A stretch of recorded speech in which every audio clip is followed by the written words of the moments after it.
Foundation 45 is a 501c3 nonprofit that funds counseling services for mental health, addiction, and suicide survivors.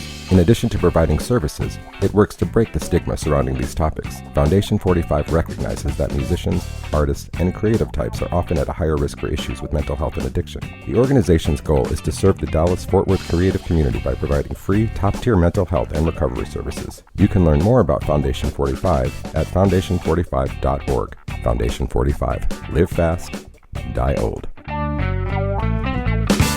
I'd like to take a second to thank everybody who voted for the Dallas Famous Podcast. We won Best Podcast for the Dallas Entertainment Awards. It's a super special honor. I'm really grateful for all the support and love.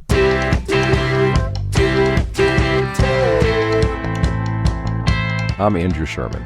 I'm a Texas transplant who has always been in pursuit of art as a career. I've played in bands, pursued an acting career in Hollywood, but I found it behind the lens of a camera here in Dallas, Texas. I was born in New York, I've lived in Chicago, Los Angeles, Austin, but I love Dallas.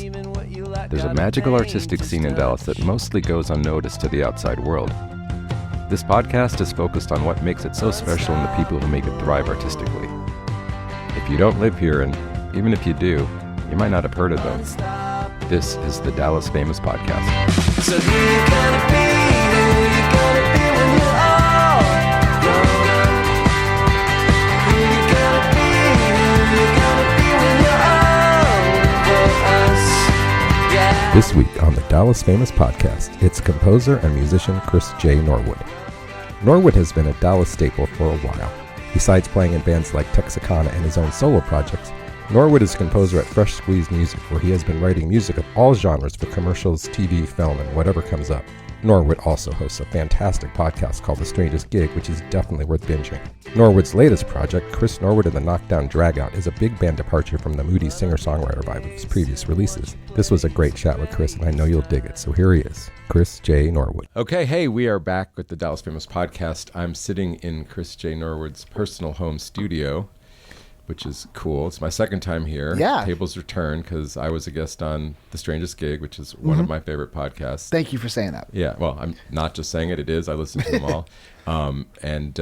So it's kind of cool to be back and have you on, finally return the favor. Yeah, man, I'm excited to be on the podcast. And, anytime you want to come to my studio and let me talk about myself for an hour is fine with me.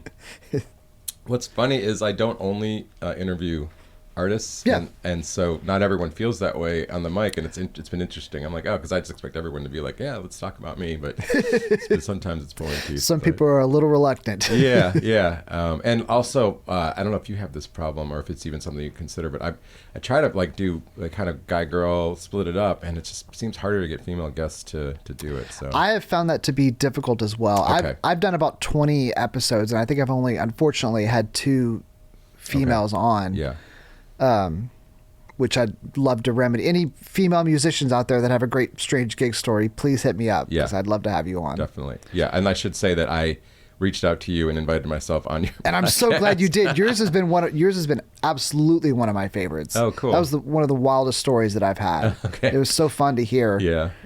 It's it's funny too. It's just crazy life we live, and then we do all these things, and then here we are today doing this. So let's just go to your history. So, Rockwall, is that where you're from?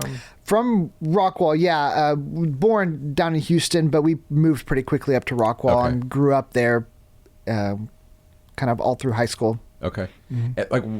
What were some of your, first memories about music? First memories about music, the first song that ever grabbed my attention was American Pie by Don McLean, oddly enough. I don't know why. It's a good one. It's a classic song, and it's, it's so cinematic. It's so long, and so that was probably the first song that ever caught me, and I just sat and would listen over and over and over. And then I don't really know. My uncle bought me a guitar when I was younger. I was probably 8. And that was, my first kind of introduction into me making music. 'Cause I don't really have any musicians in the family. My mom, she likes to say she was in the marching band in high school, but she just was in it because they went on trips, and she was from rural northern Minnesota, so it was a good excuse for her to get out of town. She always said she held the French horn. She never really played it.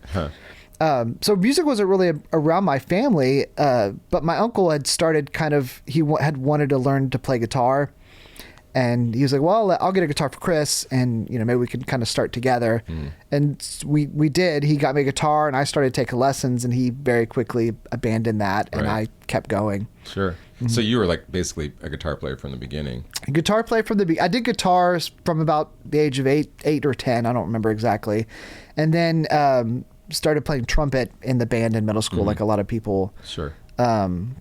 And then continued trumpet all through college, went to school for music, did guitar. Mainly, guitar has always been my main instrument. Sure. Oh, go ahead. I did trumpet just to be in the band and jazz band and all that sort of thing, but it's not something that I can play. It's just not my thing. Yeah. Yeah. I mean, were you early on, were you also like writing and singing, or were you just focusing on guitar? No, I wasn't. I was mainly just playing. And, I didn't start to write until, in college, I went to a program called the Contemporary Music Center.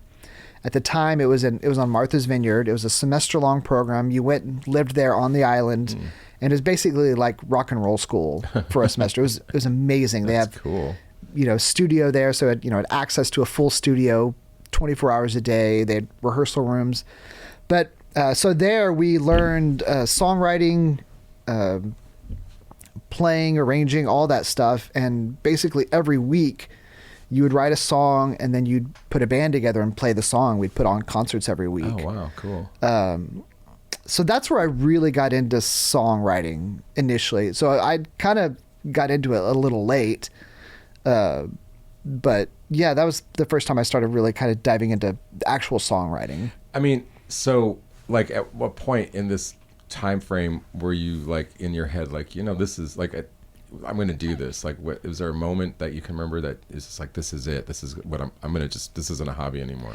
It was probably then. Yeah. So I mean, up until then I was kind of a church kid, so like the whole church music thing was kind of where I was headed.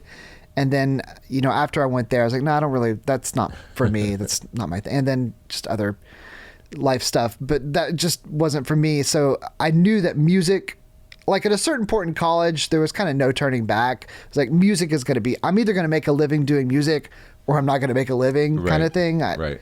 And so it was during that whole time in college. And that was in Martha's Vineyard. I thought I saw you went to Nashville as well for school. Well, the school is now in Nashville. I gotcha. Okay. Yeah, but at the time they were in Martha's Vineyard. Okay, so you were still living in. I went to school in Abilene at Hardin Simmons. Okay. And that's where I graduated. And then so one of the semesters was up at the CMC, Contemporary Music Center. Well, how did you end up in Dallas then? So I'm from Rockwall, and I just after I graduated, my wife and I was working in Deep Ellum at a studio in Deep Ellum, and she was working kind of up north, and Dallas was central for us. Got it. Okay, so engineering kind of came in after the school as well. After I graduated college, I joined a group called Vocal Trash. Oh, you're in Vocal Trash. That's right. Yeah, with our mutual friend Kelsey. Yeah, that's right. So I was in a group called Vocal Trash right out of college. Vocal Trash is like a stage show kind of thing. So they describe it as Stomp, if you've ever seen Stomp, where they're playing trash cans and that sort of thing, but with like 3 and 4 part harmony. So real kind of theatrical and kind of crazy. But I did that with them for a couple years, and we toured all over the country, mainly like state fairs and things. Quite a few like corporate gigs as well. But that in general was kind of crazy. I talk about that in the pilot episode of my. And Kelsey and I got into it. Kelsey and I got into it a little bit as well. Just it was kind of a crazy, strange group of gigs as well. But after that, I was getting married and just didn't want to be on the road quite so much. Sure. And so I sent out my resume to anything in the Metroplex having to do with music or engineering or like working at a theater, just anything that I could be around music.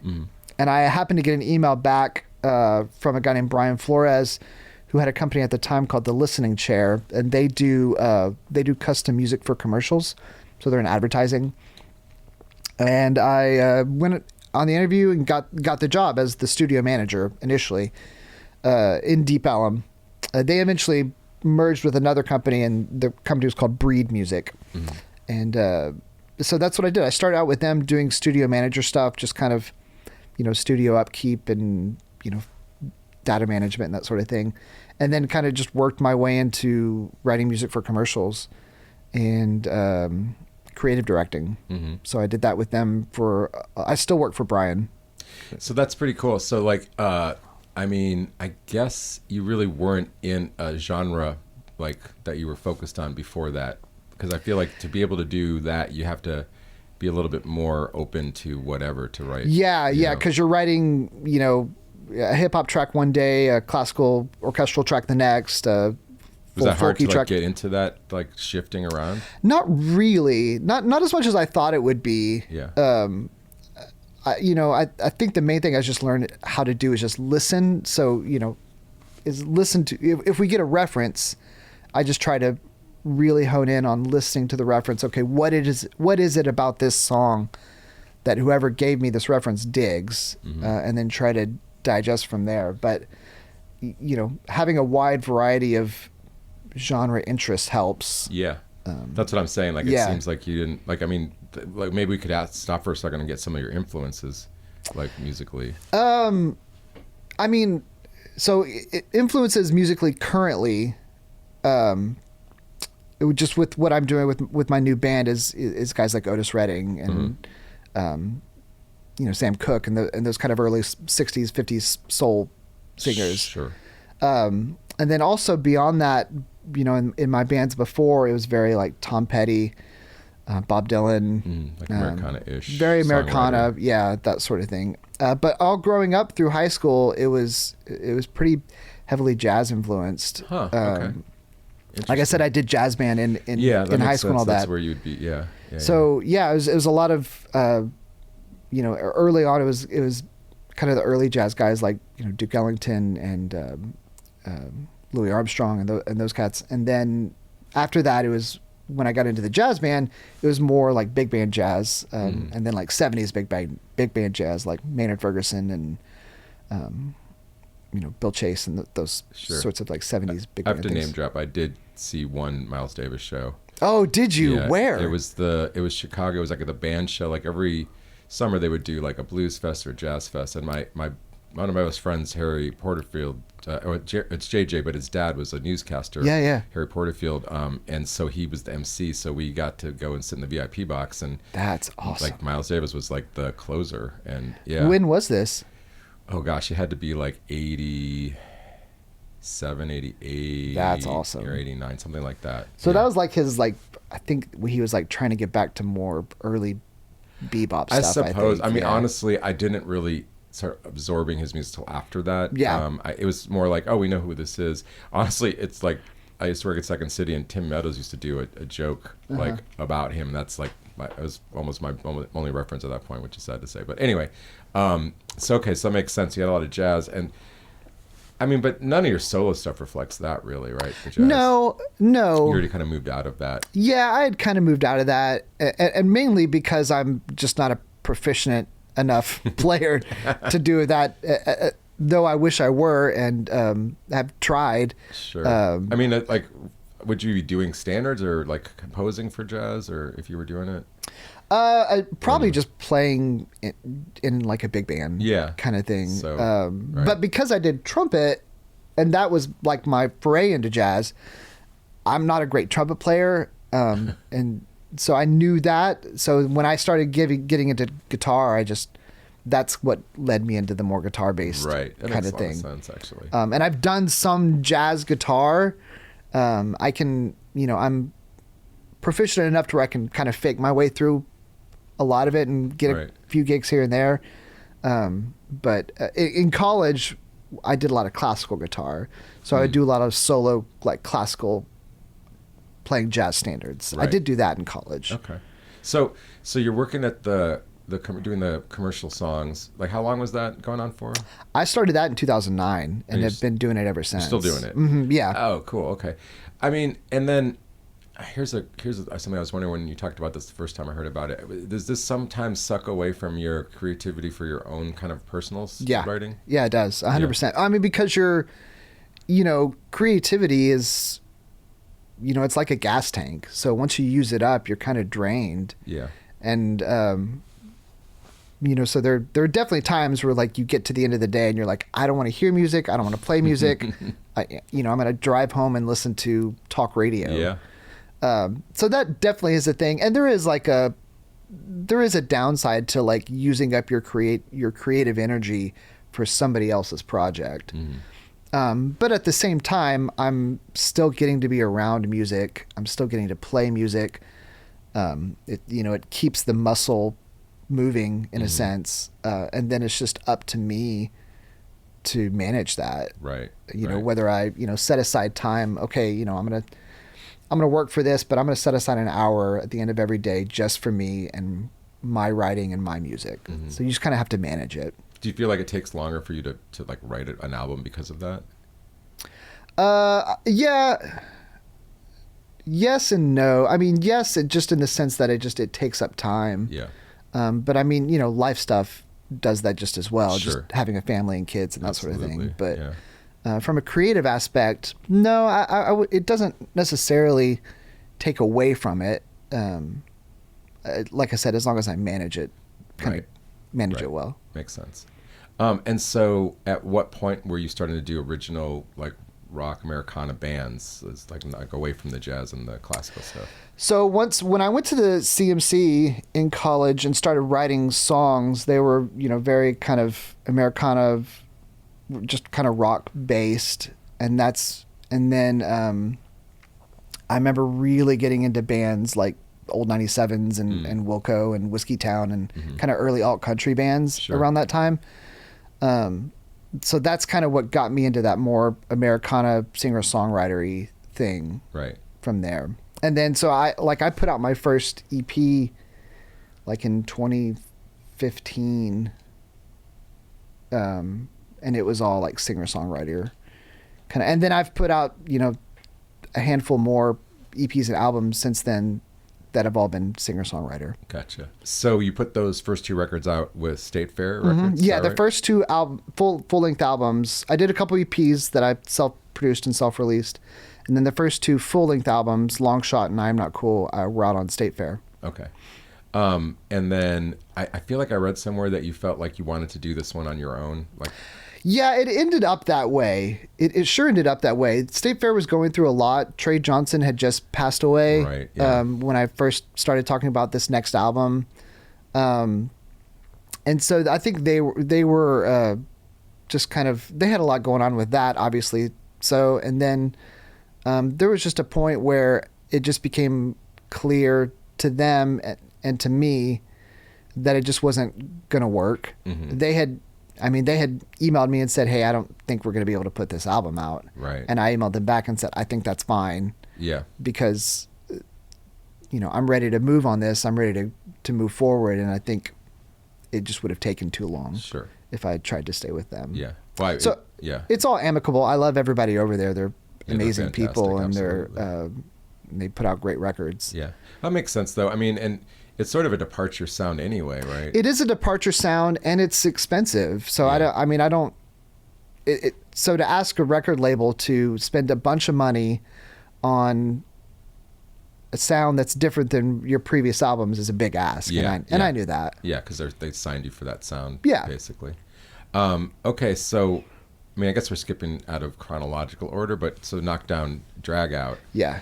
It's cool because when I first saw it, I was like, what is that? And then I started doing some research. It's like, I like that. It's like you against the industry, sort of, is like the fight. That's how it feels. Yeah. Like, that's how my career has always felt.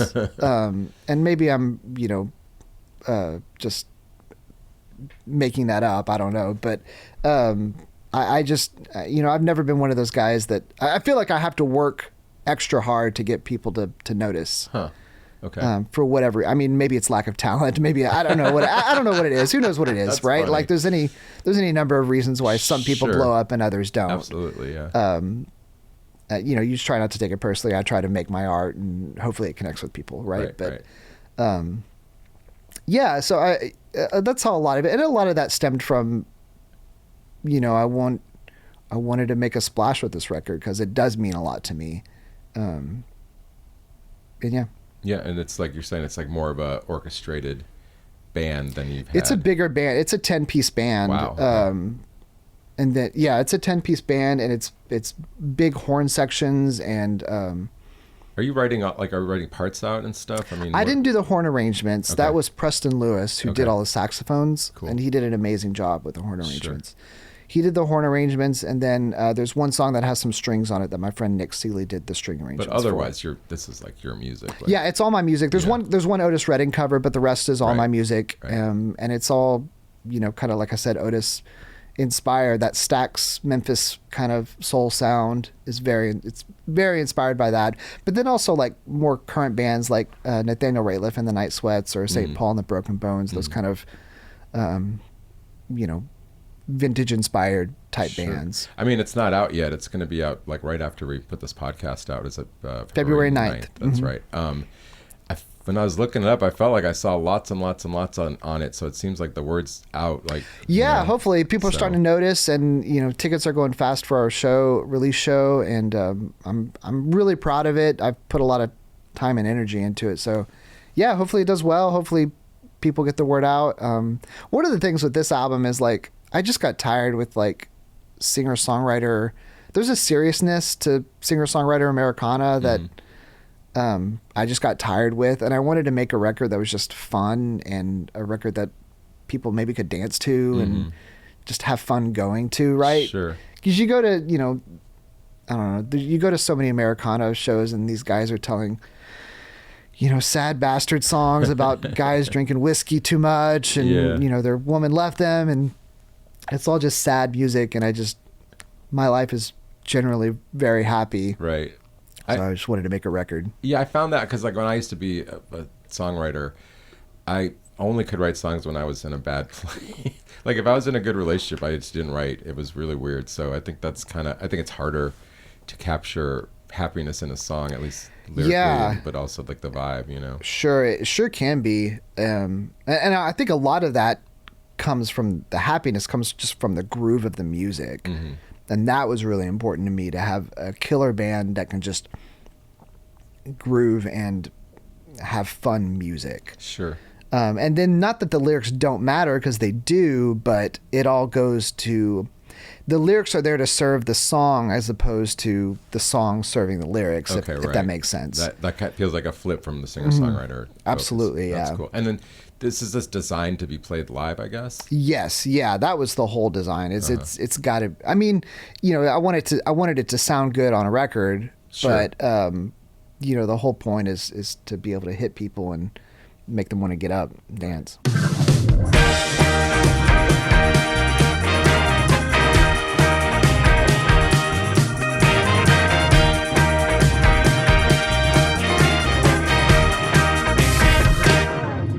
I got my seat staked out at the end of the bar, and I'm just waiting around for the games to start. In walks that long-legged woman, she's a real all-star.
at the bat, but the game is on.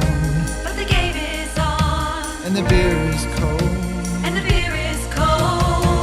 So I don't care if I never get back. I'm just enjoying my view from the cheap seats. Sure look good even at in the nosebleeds. And getting close to you, girl, is no easy feat. I just enjoy my view here from the cheap seats.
Is Texicana still a thing? Is that Texicana is still a thing. We don't get together as often as we used to. I think I've been focusing on this, and then Dev, lead singer, has been focusing. He's got a couple solo bands a couple solo bands, really. Yeah, a couple solo projects. So he's busy with that. Chris Pitts, the other singer, has his band OK Neighborhood, who's just put out a really awesome record. Cool. Okay. So we're all busy doing things, and we'll come back. We're not gone, but we'll Okay. definitely come back and play some shows together. Cool. We just played over Christmas for the Deep Ellum Christmas tree lighting. Oh, cool. So yeah, we've got plans to record a song or two this year. So Excellent. I want to end it kind of with, like, there's been a lot of talk about, getting people to shows and the state of the scene here in Dallas. Yeah. Like, what's your take on that? Like, that's so interesting. Like, yeah, there has been a lot of talk about that. Yeah. And I don't know. I want to say that Dallas has never had a culture of like going out to see, at least as long as I've been in the scene. Mm-hmm. We've never had a culture of just people going out to see live music because that's what you do. It's always, let's go out. And if there happens to be a band there, cool. Mm-hmm. But that's not why people are going out. sure. And I don't know why. And that, since COVID, that's kind of been exacerbated. So I don't know why or how we get back to that or past that. Right. And I know, like, even, the venues are having a hard time. I've heard Jeff Lyles kind of talk about this, that they've, they're having not trouble, but, everybody's definitely seen a downtick in people coming out to see live music. Yeah. All the club owners I know, I've heard it. Yeah. And especially original live music. Mm-hmm. And I think, it's going to take people looking around and noticing, oh, we don't have a music scene anymore, right? Because if you don't foster it, then it dies. Sure. People just go to New York or Nashville. Yeah, right? Like, yeah. they're going to go, the talent's going to go where it gets appreciated. It's wild because I'll shoot a show that the band's played in Austin or Oklahoma City, and it'll be packed, a bigger venue, and they come to whatever venue, and it's always less people. Yeah. And then, like, Black Pumas is a good example where they did a whole Texas run, and then I just saw they announced another run, and we're not on it. Yeah. Because they're like, well, we didn't get enough people out there. Yeah, probably so. So. And who knows why? Again, like, COVID was a big part of that. I think people just don't want to go out as much in general. Yeah. I guess, but I got to imagine that'll come back around at some point. I mean, I hope so. Yeah. I mean, there's definitely not a lack of great music here. That's not the issue. Yeah. There's so maybe much there's talent. Too much, maybe, I don't know, but that's not a problem. You can always pick and choose if that's the case. But so I guess we know what's coming up for you. You got the record release. You got the Kessler show. Yeah, February 9th at the Kessler. Chris J Norwood and the Knockdown Drag-Out, and then the Rosemont Kings and Kirk Thurman are also on the bill. Oh, cool. It's gonna be a really awesome show. Cool. And then what's the future with the Strangest Gig? You're just like rolling with that? Yeah, rolling with that. I've got some more guests I'm working on booking, and I have an idea and a goal that I'm working on to turn the Strangest Gig into a show, like a TV show. Oh, cool. So it'll be like part interview, part performance. Huh. Okay. And it'll be like, there's some parts that'll be like kind of like drunk history, if you've ever seen that. Yeah. Oh, that's cool. It's a kind of a weird way for me to explain it, but that's kind of my idea. And that's my goal is this year to do at least one episode. Okay. Like well, that. I'll yeah, of course I'll come back and be on it. Absolutely. I would love to have you on it. Just inviting myself back a second time already.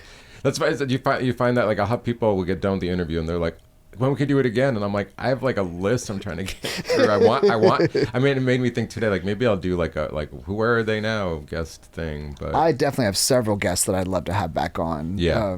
One of them, Chris Holt, who was one of my first guests, Yeah. and he had an amazing story about him meeting Bill Murray.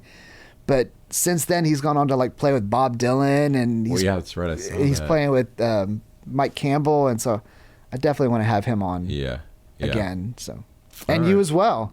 I don't know if I have any more gigs. I mean, I guess I've got photo gig stories. I don't know about music. Like I just had a regular, like nobody cared, like LA band life. But I'm happy to be here doing this. And hey, I'm glad that you had me over. And thanks for turning the knobs today. That makes it even. Yeah, man, it's my pleasure. This will sound better than like a few of them have for sure. I'm happy to hear it. Thank you for making me Dallas famous. I'm going to Yes. introduce myself as that You should. from here on. I feel like that's. I grant you that for sure.